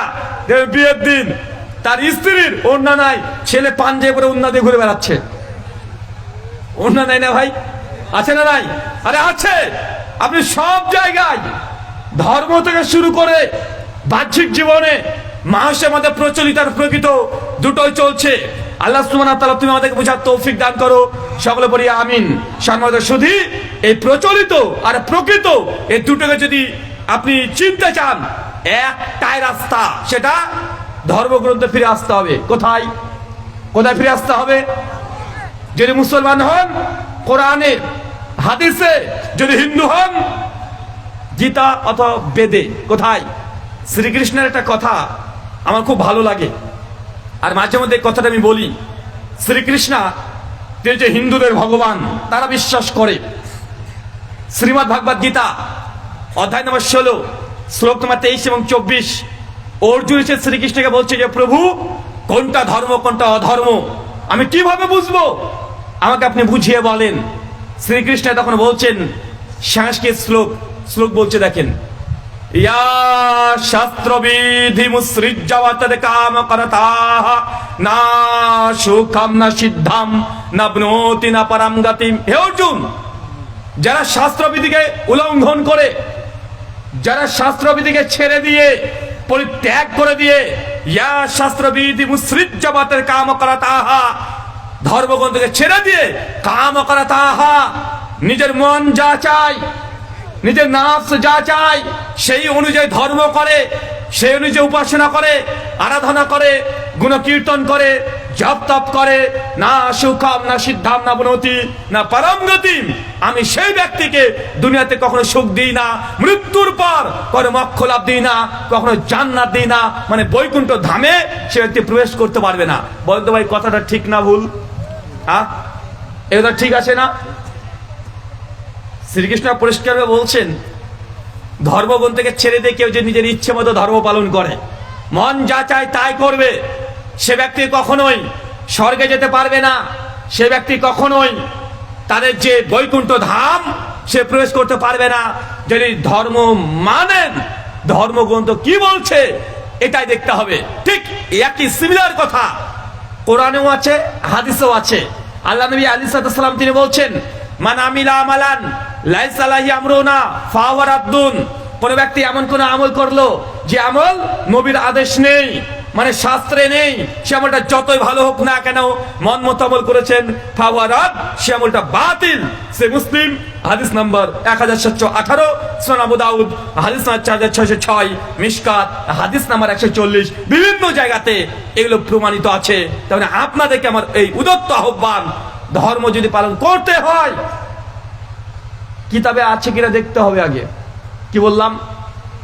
এখন যদি বলেন দেখেন হুজুর যা বুঝলাম বুঝলাম, তো এখন কিতাবে তো সব হুজুররাই বলে, সব হুজুরদের দাবি তো এটা যে কিতাব থেকে তারা বলছে, বলে কি বলে না? বলছে এরা বলছে কোরআন, আমরা বলছি কোরআনে আছে নবী নূরের তৈরি, এরা বলছে যে কোরআনই বলছে নবীজি মাটির তৈরি, এরাই বলছে কোরআনের মধ্যে মিলাদ করার কথা আছে, এরা বলছে কোরআনের মধ্যে মিলাদ করার কথা নাই, এরাই বলছে হাদিসে 20 টাকা তারাবির কথা আছে, এরা বলছে 20 টাকা তারাবির হাদিস নাই। ভাই এরকম ঝামেলা হচ্ছে কি হচ্ছে না সমাজে? এখন আপনারা সাধারণ মানুষ আপনারা কি করবেন? আপনাদের কাছে সামান্য একটা ছোট্ট পরামর্শ, চাচা ধরেন আপনার একটা পুকুর আছে, কি আছে বলেন তো? পুকুর, ওই পুকুরে মাছ ছেড়েছেন, কি মাছ, 6 মাস ধরে মাছকে পরিচর্যা করেছেন, 6 মাস পর মাছ তোলার জন্য জাল ফেলে দিয়েছেন, সকাল থেকে সন্ধ্যা পর্যন্ত আপনি আপনার ছেলে মিলে এই পুকুরের মধ্যে যত মাছ ছিল সব মাছ তুলে ফেলেছেন। মাগরিবের আজান দিচ্ছে, মাছ সব তোলা হয়ে গেছে, 10-12 ড্রাম আছে, তুলে তুলে ড্রামগুলো লোডও করে ফেলেছেন, আর একটাও মাছ নেই। আজান হয়েছে, খুশি মনে আপনি পুকুর থেকে উঠতে যাচ্ছেন, আর যখন উঠতে যাচ্ছেন পুকুরের দেওয়ালে একটা গর্ত আছে, কি যেন একটা নড়ে উঠলো, আপনি ঘুরে তাকে দেখছেন আর একটা মাছ। মাছ কি বললাম বলেন তো চেঁচা? সব তুলে ফেলেছেন, ড্রাম লোড, পুকুর আর কোনো মাছই নেই। কিন্তু উঠার সময়তে পুকুরের ওই দেওয়াল আছে, দেওয়ালে দেখলেন কি একটা উঠলো, মানে নড়ে উঠেছে, আপনি তাকিয়ে দেখলেন মনে হলো একটা মাছ, আপনি ছুটে গিয়ে বলছেন একটা মাছ থেকে গেছে, কারণ গর্তের মধ্যে হাত ঢুকাতে যাচ্ছেন, আর উপর থেকে আপনার 10-12 বছর ছেলে বলছে আব্বু খবরদার গর্তে হাত দিবে না, ওটা মাছ না, ওটা সাপ। চাচা কি করবেন? আরে বলেন রে ভাই, কি করবেন? হ্যাঁ, আপনি মনে করলেন মাছ, কিন্তু বেটা বলছে সাপ, আপনি কি করবেন? আপনি কি মাছ মনে করে ওই শেষ মাছটা ধরতে গিয়ে সাপের কামড়ে শেষ হবেন? না, বলবেন না রে ভাই আমার সব মাছ তো উঠে গেছে, 10 ড্রাম মাছ শেষ উঠে ফেলেছি ভাই, মানে একটা মাছের দরকার নেই, তাই ওটা মাছ হোক সাপ মনে করে ফেলে পালাবেন। কি করবেন? কি করবেন আপনি? আপনি মাছ একটা ফেলে চলে আসেন, দরকার নেই ভাই, এটা যদি সাপ হয়ে যায় তো আমি মারা যাবো, কি দরকার আমার? তারপরে একটা মাছ লস যা, তার মানে আমি মাছ মনে করে সাপের ছবল খেতে পারবো না, আমরা তো উঠে পালিয়ে আসবো, তাই না চাচা? তো যখন একটা হুজুর বলছে এটা বেদাত, একদম বলছে না এটা করা জায়েজ, উদাহরণ দিই, আপনার হুজুর বলছে মিলাদ করা জায়েজ, আর একজন হুজুর বলছে মিলাদ করা জায়েজ না, এটা বেদাত, বেদাত করলে জাহান্নামে যাবে। যারা বলছে মিলাদ করা জায়েজ, ওরা বলছে করলে নেকি হয়, না করলে গোনা হয় না, এই কথাই তো বলে, তাই না? বলছে মিলাদ জিনিস দেখো, আমরা তো ফরজ ওয়াজিব বলি না, সুন্নাত বলি না, আমরা বলি মুস্তাহাব, মানে মিলাদ করলে নেকি হয়, না করলে গোনা হয় না। এখন এই দলে অনেক বড় বড় হুজুর আছে, 22 হাত 24 হাত পাগড়ি পরে, এদেরও বড় বড় মাদ্রাসা আছে, এরাও বুখারি পড়ায়, বুখারি নিজে পড়েছে, আবার আরেক দল আলেম, এরাও বড় বড় আলেম, এদের 22-24 হাত পাগড়ি, এরা দীর্ঘদিন ধরে মাদ্রাসায় পড়ছে, মাদ্রাসায় পড়াচ্ছে, এরা দুজনই আলেম, কিন্তু এই গ্রুপ আবার বলছে না মিলাদ করলে জাহান্নামে যাবি। বলছে কি বলছে না? তো আপনি সাধারণ মানুষ কি করবেন? কি করবেন? আপনি তো কিছু বুঝেন না, সাধারণ মানুষ, আপনার তো জ্ঞান নেই। কারণ দুজনই তো হুজুর মারামারি করছে, আপনি আমজনতা, আপনি কি করবেন বলেন? কি করবেন? একজন বলছে করলে নাকি হয় মিলাদ, না করলে গুনাহ হয় না। আর এক দল আলেম, এরাও আলেম, এরা হচ্ছে না করলেই গুনাহ হয়, করলে জাহান্নামে যাবি। কুল্লু বিদআতিন দালালা, প্রত্যেক বিদআত হচ্ছে ভ্রষ্টতা। বিদআত করলে নবীর হাউজে কাছে পানি পান করতে পারবেন না, বিদআত যদি করেন নবীর শাফাত পাবেন না। তো দুই দলের দিকে আলেম আছে। আপনি সাধারণ মানুষ, আপনি কি করবেন? আপনাকে আমি বলে যাই চাচা, নেকি করাটা গুরুত্বপূর্ণ নয়, নেকি করার চাইতে গুনাহ থেকে বাঁচাটাই গুরুত্বপূর্ণ। কি বললাম কথা বলেন? নেকি করা বেশি গুরুত্বপূর্ণ না হারাম থেকে দূরে থাকাটা বেশি গুরুত্বপূর্ণ? আরে গুনাহ থেকে বাঁচাটা বেশি গুরুত্বপূর্ণ। নেকি যদি করতে চান, তে হুজুরের কথা দেখাচ্ছে কিয়ামতের মাঠে, ধরেন কিয়ামতের মাঠে হতে পারে এমন, কারণ আপনি সাধারণ মানুষ দেখছেন যে হুজুররা বলেছিল, হুজুরের দলগুলো বলেছিল মিলাদ করলে গুনাহ হয়, পাপ হয়, যদি এদের ফতোয়াটা ঠিক হয়ে যায় কিয়ামতের মাঠে, কি করবেন বলেন তো চাচা? যদি এই হুজুরদের কথা ঠিক হয়ে যায় যে মিলাদ হচ্ছে বেদাত, করলে জাহান্নামে যাবি, এখন বলেন তো আপনি দুনিয়াতে মিলাদ করেছেন আর আপনি এই সাধারণ মানুষের তো কোনো কিছু বুঝেন না, কিন্তু এই হুজুরের ফতোয়া যদি ঠিক হয়ে যায়, আপনার পরিণতি কি? আপনার পরিণতি কি? জাহান্নাম যাবেন না? তাহলে জাহান্নাম। আর দেখেন না কিয়ামতের মাঠে যে হুজুর বলেছিল মিলাদ করা মুস্তাহাব, করলে নেকি হয়, না করলে গুনাহ হয় না, এখন আপনি তো দুনিয়াতে মিলাদ করেননি, কিয়ামতের মাঠে বলবে তুই মিলাদ করেছিস, না করিনি, তাহলে কি হয়েছে? তুই নেকি পাস নাই। কি কথা বলেন? নেকি পাস নাই। আমি তো জাহান্নামে যাচ্ছি না, জাহান্নামের ভয় আছে নাকি? কথা বলেন, জাহান্নামের ভয় নেই। নেকি করতে চান, সূরা বাকারা গোটা পড়ে ফেলেন, জামে তিরমিজি 10 নম্বর হাদিস। আল্লাহ নবী বলছেন কেউ যদি কোরআনুল কারীমের একটা হরফ পড়ে আলিফ 10 নেকি, লাম আরো 10, মিম আরো 10, 3 আলিফ 3টে হরফ পড়েছেন, 3 10 30 নেকি। আপনি মিলাদ করে কত নেকি পাবেন? ওর চাইতে ওই দিনটা 1 ঘন্টা কোরআন পড়েন, তার চাইতে 1000 গুণ বেশি নেকি পাবেন। আপনার নেকি তো দরকার, কিসের দরকার? কথা বলেন, নেকি দরকার। ওই দিন দুরূদ বেশি পড়েন, জিকির, আজকার, তাসবিহ, তাহলিল, ইস্তেগফার, কোরআন পাঠ করেন, আপনার ওর চাইতে বেশি নেকি হবে কি হবে না? এবং এখানে কোনো সন্দেহ নাই। কিন্তু আপনার এই মিলাদ নিয়ে হুজুরদের মধ্যে সন্দেহ আছে। এখন এই হুজুর যারা বলছে মিলাদ করলে জাহান্নামে যাবি, এরাও কোরআন হাদিস দিয়ে দলিল দেয়, আবার বলছে মিলাদ করা নেকির কাজ, এরাও কোরআন হাদিস দিয়ে দলিল দেয়। আপনি আমি সাধারণ মানুষ, আমরা ভাই দরকার নাই নেকির, গুনাহ থেকে দূরে থাকি। নেকির দরকার হলে কোরআন পড়বো, 2 রাকাত নামাজ বেশি পড়ে নিব। কথা বুঝতে পারলেন কি পারলেন না? চাচা রাগ হচ্ছে, এটা আপনার বোঝার জন্য বললাম চাচা, আপনাকে বাঁচানোর জন্য। আপনার কবরে গিয়ে আমি অ্যানসার করব না, কিয়ামতের মাঠ আপনি একাই উঠবেন, আমি আপনার কাছে যাব না, আর আপনি আমার কাছে আসবেন না। আমি তো দূরের কথা, আমার ছেলে আমার কাছে আসবে না, বাপ আমার কাছে আসবে না, স্ত্রী আপনার কাছে আসবে না, কেউ আসবে না। আপনি মনে করছেন পীর সাহেব নৌকা নিয়ে চলে আসবে? হ্যাঁ বলছেন না ভাইজান? পীর সাহেব নাকি একদম নৌকা নিয়ে দাঁড়িয়ে থাকবে কিয়ামতের মাঠে। ওই পীরের কি হবে দেখেন। নবী নূহ আলাইহিস সালাম নৌকা তৈরি করেছিলেন, কি করেন নাই? কথা বলেন, নৌকা তৈরি করেছিলেন না চাচা? তার বেটা কেনান, নূহ বলছে আল্লাহ আমার বেটা। আল্লাহ তোমার এটা বেটা না, বেটা না তোমার এটা, ঈমান নাই বেটা মানে। কেনান কোথায় যাবে? কেনান কোথায়? জাহান্নাম। কেনানের একটা পরিচয় কি জানেন? আওলাদের রাসূল। কেনান কে? আওলাদের রাসূল। নবী নূহ আলাইহিস সালাম তিনি রাসূল ছিলেন, তিনি রাসূল। আর তার সন্তানকে কেনান। তো কেনান কে হলো? আওলাদের রাসূল না? বাংলাদেশে কোন আওলাদের রাসূল পোস্টে যদি নাম পায়, বাপ রে বাপ, আওলাদের রাসূল মনে জান্নাত কিনে রেখে দিয়েছে। আওলাদের রাসূল কোরআনে জাহান্নামে যাবে। কোথায় যাবে? কথা বলেন। আওলাদের রাসূল জাহান্নামে যাবে। আওলাদের রাসূল নবীর বাপও জাহান্নামে যাবে। কোন নবীর বাপ? নবী ইব্রাহিম। কোন নবী? কথা বলেন। নবী ইব্রাহিম আলাইহিস সালাম। তার বাপ কে?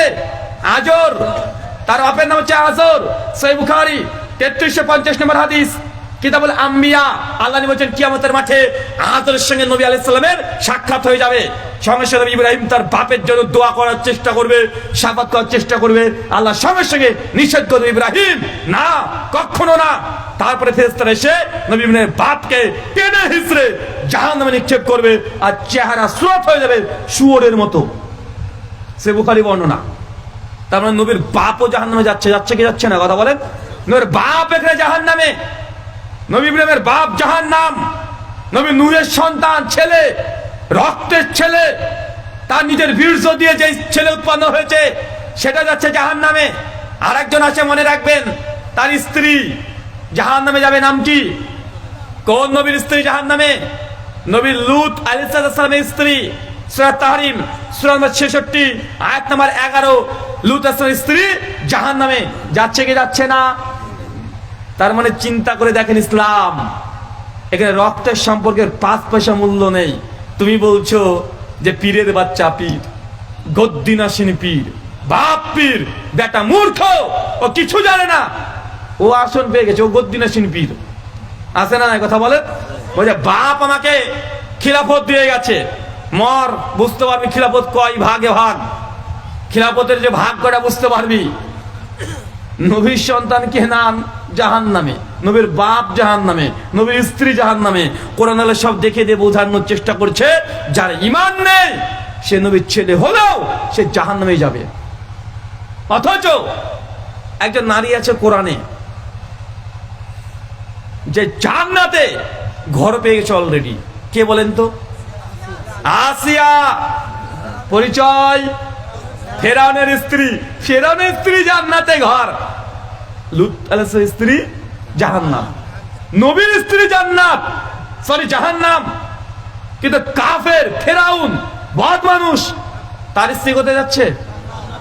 তার মানে কিসের মূল্য আছে এখানে? ঈমান। আপনি মনে করছেন না গদ্দিনাসিনী পীর, পীরের বাচ্চা পীর।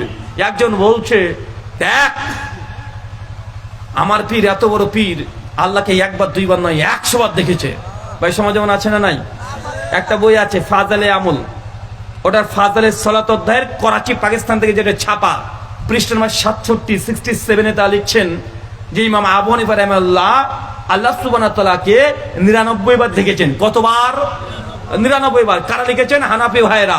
আর যারা শাফি মাযহাব মানে তারা আবার কম না, ওরা আবার ওদের গ্রন্থ তাবাক্কাত শাফিল সুবকি প্রথম খণ্ড 147 পৃষ্ঠায় তারা লিখছেন যে তোমাদের ইমাম আবু হানিফা তো 99 বার দেখেছে, আমাদের ইমাম শাফি তিনি আল্লাহকে 100 বার দেখেছে।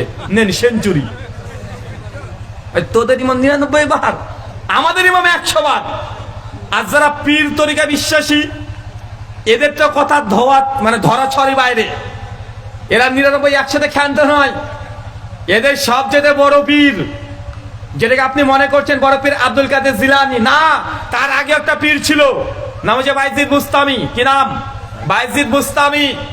বাইজিদ বুস্তামি 261 হিজরিতে মৃত্যুবরণ করেছে। বাইজিদ বুস্তামি, তার পুরো নাম হচ্ছে আবু ইয়াজিদ। বাইজিদ বুস্তামি মানে আবু ইয়াজিদ, মানে তার বেটার নাম ইয়াজিদ ছিল। এই জিলেপিরা আমাদেরকে বলে যে আহলে হাদিস এরা ইয়াজিদ পন্থী, অথচ তাদের পীর তার বেটার নামে ইয়াজিদ রেখেছে। কথা বুঝতে পারলেন না মনে হয়? তাদের পীরের বেটার নামে ইয়াজিদ, তো ইয়াজিদ পন্থী কে? ইয়াজিদ পন্থী তো তারা। বাইজিদ বুস্তামির ব্যাপারে লেখা আছে। বাইজিদ বুস্তামির প্রসঙ্গে আর একটু বলে রাখি, এই যে কাদেরিয়া তরিকা চলছে না, কাদেরিয়া তরিকা, এটা তো আমরা মনে করছি বড় পীর আব্দুল কাদের জিলানীর তরিকা। এটা মূলত বাইজিদ বুস্তামি তার তরিকায় কনভার্ট হয়েছে, কনভার্ট হয়ে এই কাদেরিয়া তরিকা হয়েছে। কথা বুঝতে পারলেন তো? বাইজিদ বুস্তামি প্রসঙ্গে তাজকিরাতুল আউলিয়া 2য় খণ্ড 420, 21, 22 পর পৃষ্ঠা ওদের লিখে রেখে দিয়েছে বাইজিদ বুস্তামির মেরাজ, মানে বাইজিদ বুস্তামি মেরাজে গিয়েছে। একবার দুইবার না রে ভাই, 1001 বার। নেন, বলতে শুধু মেরাজে গেছে তাই না, কয়েক হাজার বার আল্লাহকেও দেখেছে। আমার সাদা মনে সাদা প্রশ্ন ভাই, আল্লাহকে কি দেখা যায়? হ্যাঁ, আল্লাহ কোরআনে বলছে লান তারানি, তুই কখনোই আমাকে দেখতে পাবে না, সম্ভবই নয়। একজন পীর সাহেব বলছে যে আমি আল্লাহকে দেখেছি, আর তার মুরিদ এসে তখন বলছে যে পীর সাহেব সত্যি কি আপনি আল্লাহকে দেখেছেন? জি আমি দেখেছি, মাঝে মধ্যে আল্লাহকে দেখি। ও তখন বলছে পীর সাহেব যদি আপনি আমাকে দেখিয়ে দেন আমার রব আল্লাহকে তাহলে আমি আপনার কাছে মুরিদ হব, আর আমার যত মুরিদ আছে সব মুরিদ গুলো আপনাকে দিয়ে দেব। মানে দুই পীরের মধ্যে লড়াই, মানে ছোট পীর আর বড় পীর। ছোট পীর বলছে যে এই লোকের কাছে, মানে বড় পীর যিনি আছেন ওর কাছে গোটা এলাকার লোক সব মুরিদ হয়ে যায়। কেন? কারণ এই বড় পীর যিনি আছেন গ্রামের, উনি হচ্ছেন আল্লাহকে দেখতে পান, দেখেছেন, তার ভক্ত মুরিদ তথা বলদদেরকে এই কথাই বলে। আর যিনি ছোট ছোট, মানে ছোট পীর এলাকাতে আছে না ভাই, গ্রামগঞ্জে গাঁজা খাই, মদ খাই, তারপরেও পীর আছে না নাই, ন্যাংটা তারপরেও পীর আছে না, এরকম পীর, বউ পেটাচ্ছে তারপরেও পীর। মানে এই কোয়ালিটির পীর বলছে ওর তো মার্কেটটা অনেক আকাশচুম্বী রে ভাই, আমার মার্কেট শেষ। তো কেন? বলছে ওই পীর মানুষকে আল্লাহকে দেখায়, আমি তো দেখাতে পারি না। এবার মানুষ আসে পীরের কাছে, পীর সাহেব সত্যি আপনি আল্লাহকে দেখাতে পারবেন? জি পারবো। আচ্ছা ঠিক আছে, আমি দেখবো। তো একটা মুরিদ চলে এসেছে, পীর সাহেব বলছে ঠিক আছে, রাত্রিবেলাতে আসবে 12টার পর, তাহাজ্জুদের নামাজ এসে আমার বাড়িতে পড়বি। রাত্রিবেলাতে তাহাজ্জুদের নামাজ পড়িয়েছে, বাড়ির ছাদে উপরে তুলে নিয়ে গেছে, গিয়ে বলছে শোন, আমি যখন বলবো ওই দেখ দেখ, তখন তাকিয়ে দেখবি। শোন, আল্লাহকে তুই দেখতে পাবি যদি তুই হালাল জাদা হোস, হারাম জাদা যদি হোস, তাহলে আল্লাহকে তুই দেখতে পাবি না, কারণ আল্লাহ পাক এবং পবিত্র, কোন নাপাক চোখে আল্লাহ দেখা দিবে না। বুঝতে পারলেন না? আল্লাহ তো পবিত্র সত্তা, সুবহানাল্লাহি বিহামদিহি, আল্লাহ পবিত্র, পাক এবং পবিত্র। আল্লাহ কোন নাপাক মানুষকে, কোন গুনাহগার পাপিষ্ঠ বান্দাকে আল্লাহ দেখা দেবে না। তাই যখন আমি বলবো এটা দেখ, যখন মুসা আলাইহিস সালামের গাছের ফাঁক দিয়ে আল্লাহ সুবহানাহু ওয়া তাআলার এই যে তাজাল্লি দেখেছিল, ওই গাছের ফাঁক দিয়ে তুই তাকিয়ে থাকবি, যখনই বলবো আল্লাহ এসেছে তুই চোখ খুলে দেখবি। তুই শুনে রাখ, আল্লাহ কিন্তু কোন হারামজাদাকে দেখা দেবে না, কোন পাপিষ্ঠ বান্দাকে দেখা দেবে না। আল্লাহ পাক এবং পবিত্র। কোরআনে আয়াত পাঠ করে শোনাচ্ছে যে আল্লাহ পাক এবং পবিত্র। আল্লাহ কোন নাপাক ব্যক্তিকে দেখায় না, গুনাহগার বান্দাকে দেখায় না। তাই যখনই বলবো যে গাছের নিচে তাকা, তুই তাকাবি, তুই আল্লাহকে দেখতে পাবি। তবে বারবার স্মরণ করিয়ে দেয়, কোন বেজন্মাকে আল্লাহ দেখা দেবে না। কথা বুঝতে পারলেন না? ও তখন তো আচ্ছা ঠিক আছে, পীর সাহেব একটু পরে বলছে এই টাকা টাকা টাকা, দেখতে পাচ্ছিস? ও তাকে বলছে হ্যাঁ হ্যাঁ দেখতে পাচ্ছি, মানে ভয়ে বলছে। আমি যদি এখন বলি যে আমি দেখতে পাচ্ছি না, মানুষ বলবে যে পীর সাহেব আমার হারামজাদা। বুঝতে পারলেন না ভাইজান? এই যে জিলেপি খোরদের ব্যবসা, কার ব্যবসা? জিলেপিদের ব্যবসা। এদের কথা হচ্ছে ওর মারপ্যাচ, ঘটনাগুলো এই ধরনের মারপ্যাচি লেখে।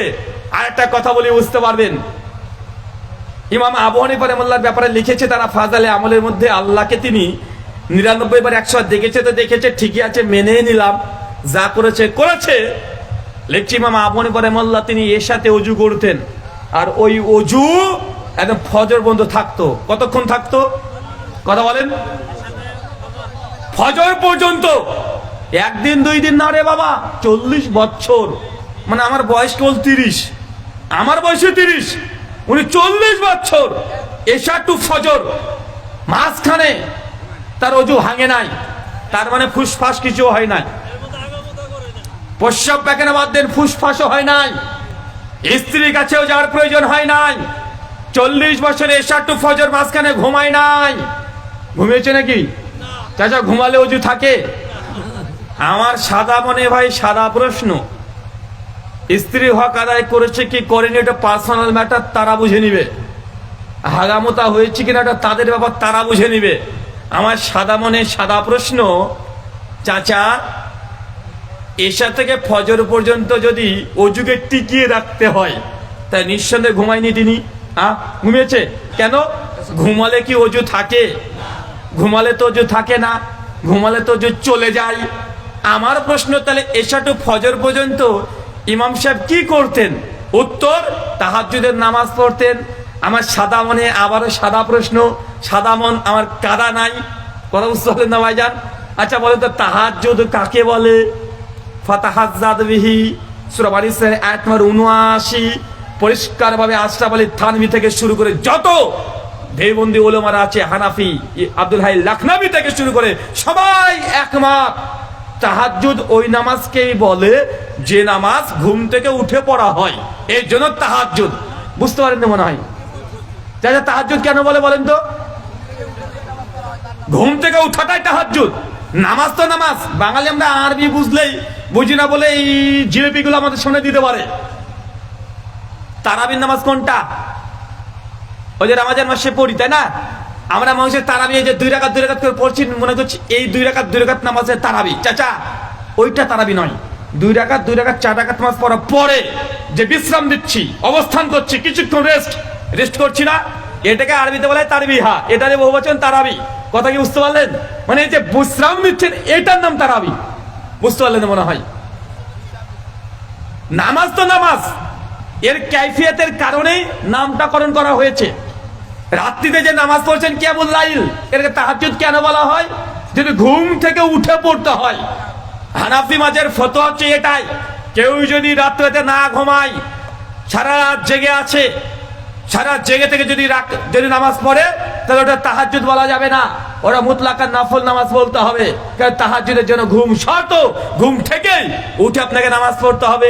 এখন আমার সমীকরণটা মিলান তো, ইমাম সাহেব এশা টু ফজর মাঝখানে ঘুমায়নি, তাকে তাহাজ্জুদ পড়েছে? তাহাজ্জুদ পড়েছে কি? তাহাজ্জুদ বাদ, মানে ওযু টিকাতে গিয়ে তাহাজ্জুদ বাতিল করে দিয়েছে এরা।